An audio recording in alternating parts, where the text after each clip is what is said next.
Oke guys, assalamualaikum. Jadi di video kali ini, gua mau ngebahas sebuah radio gua, salah satu radio kesayangan gua, yang sudah gua modifikasi bagian luar dan dalamnya nih guys. Nah bisa dilihat seperti ini ya tuh. Ini udah nggak standar tampilannya ya, jadi lebih keren sih menurut gua. Ini adalah Quanseng UVK5 ya, Quanseng UVK5 dalam kurung 8. Nah tapi ini dia yang Escom-nya guys. Jadi untuk yang tipe seperti ini yang warnanya di sininya warna silver dan ininya hitam itu ada dua, yang Escom dan yang Quanseng itu sendiri.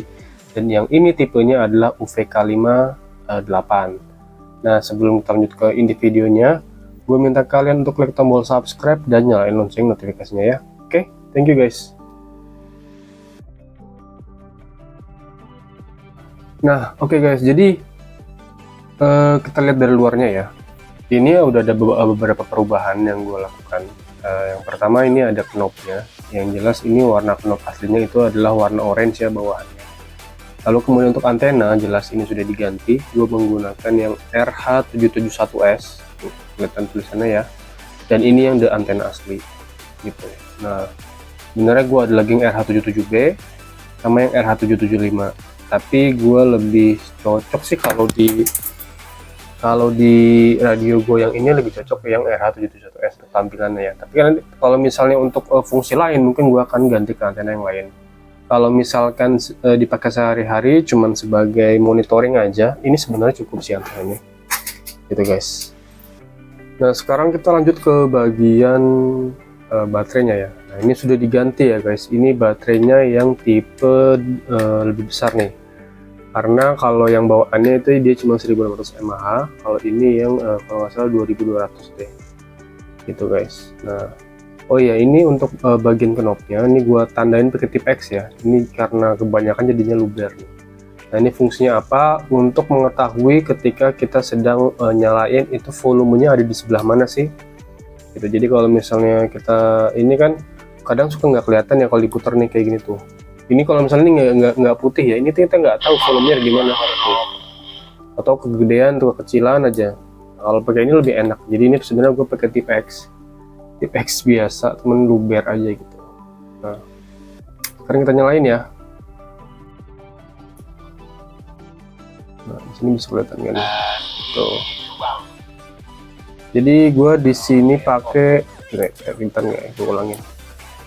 Nah itu dia Exumer V022 itu guys. Jadi gue kenapa pakai Exumer V022, karena menurut gue firmware ini tuh adalah firmware yang paling apa ya, paling sangat mencukupi banget kebutuhan sehari-hari gitu guys. Mulai dari searching frekuensinya terus dan lain-lainnya, nanti gue akan tunjukin kalian juga. Karena kenapa gue mempertahankan, walaupun gue udah sering gonta-ganti firmware ya, tapi gue tetap lagi bolak-balik menggunakan ini sebagai adalah firmware yang apa ya, bisa dibilang paling pas banget dengan radio ini, sesuai dengan kebutuhan gue tentunya ya. Kalau misalkan kalian kebutuhannya lain, ya mungkin firmware butuhnya yang lain juga. Tapi kalau gue untuk sehari-hari ini udah sangat-sangat cocok banget sih ya. Jadi kalau gue mau menyarankan sih untuk pemula yang baru mau otak-atik radio Quanseng UVK5 ini, itu pakai firmware yang Exumer ini udah ini banget gitu. Nah kenapa gue bisa bilang seperti itu, karena jadi sesuai dengan penggunaan radio ini, gue itu hanya untuk RX aja ya, untuk receive aja, dengerin gitu. Nah biasanya makanya gue itu scanning, searching frekuensi. Nah caranya gimana? Nah pertama itu kita harus masuk ke mode yang namanya VFO, misalnya gini ya. Nah untuk masuk ke mode VFO ini kan tulisannya nih. Nah ini pencet aja. Kalau di Exumer V022 itu bisa ditahan selama 1 detik, nanti dia berubah tampilannya. Nah seperti itu ya, ditahan 1 detik. Sebenarnya bisa juga, karena kalau bawaan aslinya itu pencet F nih, kita lihat ya. Jadi pencet F dulu, baru pencet yang VFO tadi ya. Jadi aslinya sebenarnya bawaannya untuk firmware aslinya seperti itu, pencet F nya dulu. Tapi karena sudah dimodifikasi, jadi kita nggak perlu pencet tombol F lagi, jadi tinggal ditekan aja. Nah, seperti itu ya. Oke, lalu untuk lanjut cari frekuensinya, misalkan kita mau cari di frekuensi apa nih. Jadi kan di sini ada tulisan F-nya ya. Jadi ini sudah terkelompok beberapa bagian juga. Dari F1 sampai F17 kalau nggak salah. Ini gue lagi di posisi F3 ya. Nah, cara untuk merubah bandnya itu ada di angka 1 ya. Kita merubah F-nya nih. Z1 tahan 1 detik. Tuh F4 masuknya, F5, 6, F17. Tuh, ini dia yang 1,3 GHz nih guys. Jadi kalau misalnya mencet lagi satu ya, mencet satu lagi, ini dia akan balik lagi ke frekuensi yang 18 MHz atau 27 MHz ke bawah. Jadi dia ini frekuensi CB ya. Nah, misalkan kita mau cari di frekuensinya rapi yang 14 sekian. Ya sudah, nanti kita pindahin dulu nih bandnya. Ya, pencet satu, bandnya kita pindahin. Nah, ini ke yang AM. Nah, kalau mau AM ini biasanya sih untuk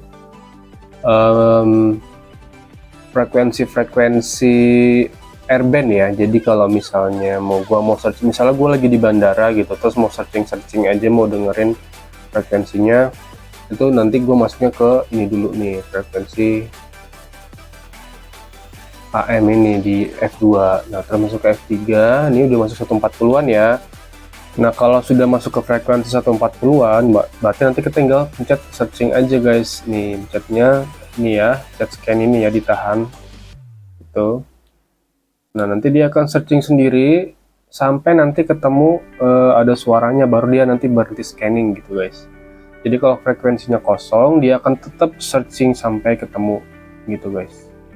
Nah, seperti itu kira-kira guys. Tuh, dia searching terus sampai ketemu.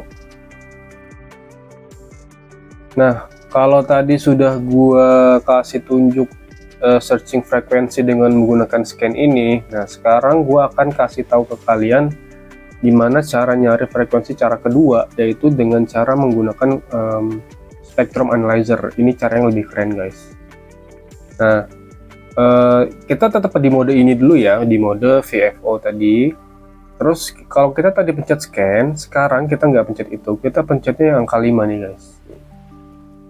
Pertama kita harus ke frekuensi yang mau kita cari dulu, entah itu di Orari, di Rapi, atau di airband segala macamnya. Kalau sudah ketemu frekuensinya, barulah kita pencet angka 5 ini.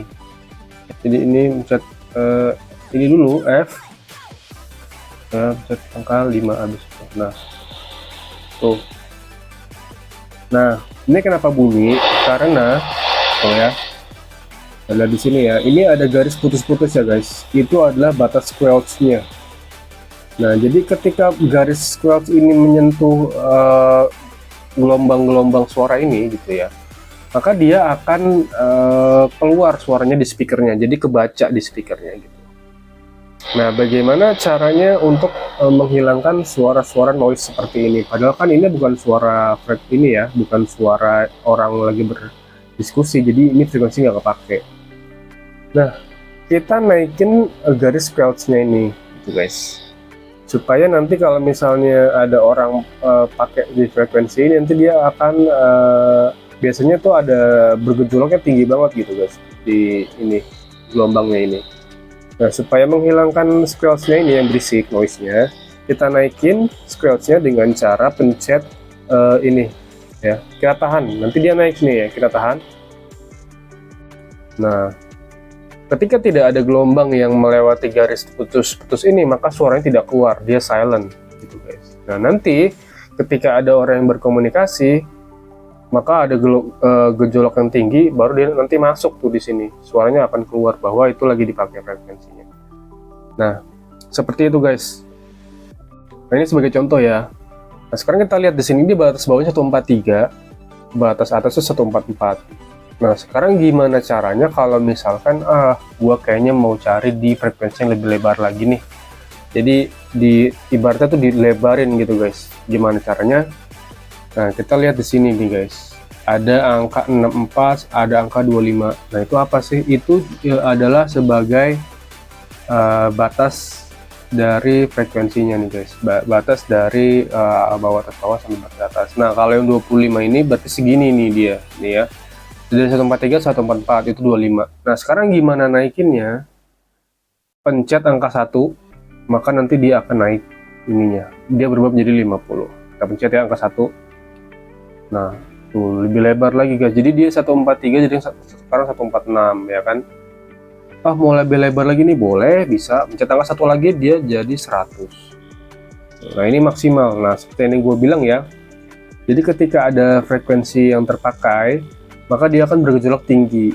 Nah ketika gejolaknya tinggi itu dan melewati batas squelch-nya ini, maka dia akan keluar suara seperti ini guys, walaupun suaranya nggak jelas ya gitu. Tapi itulah gunanya ketika kita untuk menyeting garis squelch-nya ini guys, seperti itu guys. Nah sekarang kita balik lagi ke sini ya, angka ini ya. 100 itu masih kurang, mau ditambahin lagi nggak bisa gitu, dia akan balik ke 0,01. Nah kalau udah balik ke ini lagi ke 0,1, nah gimana caranya kita mau balik ke 100 lagi? Pencet angka 7. Jadi ini untuk naikin, ini untuk mundurin ya. Kita pencet 7, kita mundurin ke 100 lagi ya. Nah gimana kita mau gedein? Kita ganti dengan pengalinya ini guys ya. 64 itu kita ganti pengalinya dengan memencet angka 4. Oke, kita pencet angka 4 ya. Tuh 128. Nah ini sudah maksimal banget guys, karena kalau kita pencet angka 4 nya lagi maka dia akan balik lagi ke 16, 32, 64, 128. Nah jadi ini udah maksimal banget tuh guys. Jadi untuk rentangnya paling tinggi ini gitu ya. Jadi ketika kita menggunakan spectrum analyzer ini, kita harus tahu juga dulu frekuensinya. Nah kita kan ada di frekuensi ini ya. Nah bagaimana kita mau mengubah frekuensinya? Kita katakanlah mau mengubah di frekuensi yang lain nih. Nah kita tinggal pencet angka 5, kita masukin frekuensinya beberapa, misalnya 140, terus titik berapa, misal 140.000 gitu ya. Nah untuk poinnya itu atau titiknya pencet angka ini bintang ya, titik 0, pencet angka 0 biasa, 0 0 0 0 0. Nah kalau sudah pencet ini menu. Nah kita akan mundur di situ, dia akan berubah. Tapi karena ini kebesaran tadi ya, ini kan kita belum kecilin, nanti kita akan kecilin. Nah tapi di sini gue lihat ini apa nih, ini kok ada yang menarik nih. Nah biasanya kalau misalnya gitu gue caranya untuk penasaran itu gue pencet. Jadi ketika nanti ada frekuensi yang paling tinggi sendiri di sini, dia ini ngunci nih frekuensinya. Ini frekuensi berapa sih yang paling tinggi sendiri? Nah dia akan ngunci di sini ya, akan ngunci di sini. Terus gue ngeliatnya gimana, pencet PTT sekali. Nah kalau udah masuk PTT sekali dia akan masuk ke mode seperti ini dia. Nah ini kan udah masuk ya, ternyata hanya noise biasa, ya udah tinggal back lagi aja, pencet exit. Nah seperti itu guys. Oke sekarang kita kecilin dulu ya ininya ke normal ya. Normal tuh tadi sekitar 32 sampai 64 kali, kita ganti ke 2. Sama ininya kita ganti 25 tadi ya, ke 25 tuh diturunin ininya ke 25. Nah barulah tadi masuk ke 140, karena kan kita kan nyari di 140 ya. Nah ketika sini sudah normal ya, maka dia akan masuk ke frekuensi yang kita cari tadi. Seperti itu guys. Nah misalkan kalian sudah menemukan frekuensi yang kalian inginkan nih guys. Jadi misalkan katakanlah ini sebagai contoh ya, frekuensi 144370 ini adalah frekuensi yang dipakai orang untuk berkomunikasi misalkan. Sudah, kalian ingetin ini dulu ya, 144370. Nah kita exit dulu. Nah terus kita masuk ke mode VFO yang tadi 14, kita ketik 144370. Nah sudah. Habis itu kita menu, habis itu kita pilih yang kalau nggak salah 16 nih, 16. Nah channel save. Nah nanti kalian pencet pilih yang channel save ini ya. Jadi channel save, channel delete, sama channel name. Nah ini jangan di delete, kalau delete itu dihapus. Jadi kita channel save dulu. Habis itu kita pilih. Nah kita pilihlah frekuensi yang channel yang masih kosong. Nah caranya untuk cari yang kosong adalah seperti ini guys. Nah nanti gua kasih tahu ya. Ketika ada channel kosong maka dia tidak ada namanya guys. Nah misalkan ini ya, channel 122 itu sudah ada di ini gua, di HP gua. Channel 123 juga ada. Nah 124 masih kosong nih, belum ada namanya. Nah barulah kalian untuk save pencet yang ini tadi. Gitu guys. Misalkan gua save ya di sini. Save sure, ya sudah, yes, udah nih. Channel 124 ya kan yang baru tadi. Nah habis itu kalau misalnya nggak jadi mau di delete, ya pencet yang ini ya delete aja gitu. Nah, kalau sudah di save ya jangan sampai lupa ya, kita namain, terserah kalian mau namanya apa. Pencet yang tadi channel name ya tadi ya, di bawah channel delete ada channel name ya, terus habis itu kita pencet ini lagi, menu pencet lagi. Nah udah, kita tinggal pilih atas bawah mau dinamain apa gitu, misalnya WB apa, terserah lah gitu, nanti terserah kalian. Nanti udah kalau itu dipencet, jadi dia nge-save selesai pada saat nanti dia di sini. Untuk sampai sini maka kita akan pencet ini terus, jadi gitu. Nah sure, udah deh, nanti name-nya sudah ada. Kita exit dulu, terus kita pilih ke mode yang MR atau memori, udah pencet. Nah itu dia, jadi channel 123 ya tadi ya memori, misal 24 nya adalah channel yang baru tadi kalian save. Nah kira-kira seperti itu guys untuk penggunaan Exzoomer V022 gitu. Gimana, nggak terlalu sulit kan? Oke, jadi sekian aja videonya. Jangan lupa di like, share, dan subscribe. Oke, terima kasih sudah menonton ya guys. Dadah.